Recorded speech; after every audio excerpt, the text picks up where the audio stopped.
He would control my finances, call me names, make me feel worthless. I lost all my self-esteem. Rachel, not her real name, was trapped in an emotionally and mentally abusive relationship. She's rebuilt her life from her darkest moment. I just thought, I cannot live with this or live like this anymore. My safety was going through my head, the fact that I had nowhere to live, nowhere to go, and that didn't seem to matter. I just had to get out. Rachel's recovery began here, a secret safe house run by a charity for victims of domestic abuse.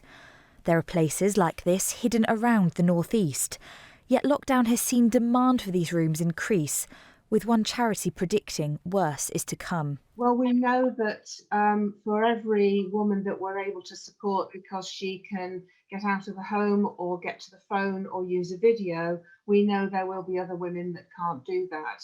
And they're not even getting any respite, such as going to the school, talking to other women at the school gates, or going out to do some shopping. We know they're literally trapped inside 24/7 with the perpetrator.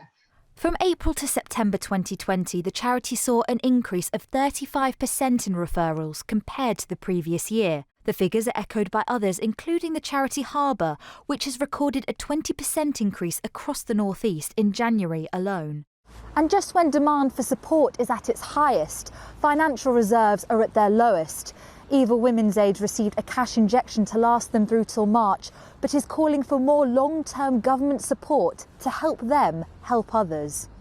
What we don't want to do, of course, is stop any of our services that are much needed in the area, but we are hoping that the government will be able to continue the emergency funding that they've provided, because it is being used and it is needed.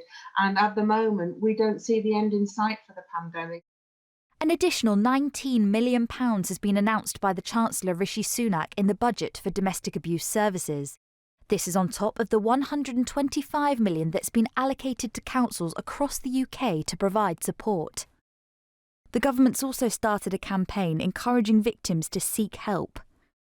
Eva Women's Aid tell me they are yet to hear if they'll benefit from this funding boost. Those who've lived through it say there is life after domestic abuse, but the support has to remain to change people's futures, perhaps now more than ever. Annie Knowlson, ITV News.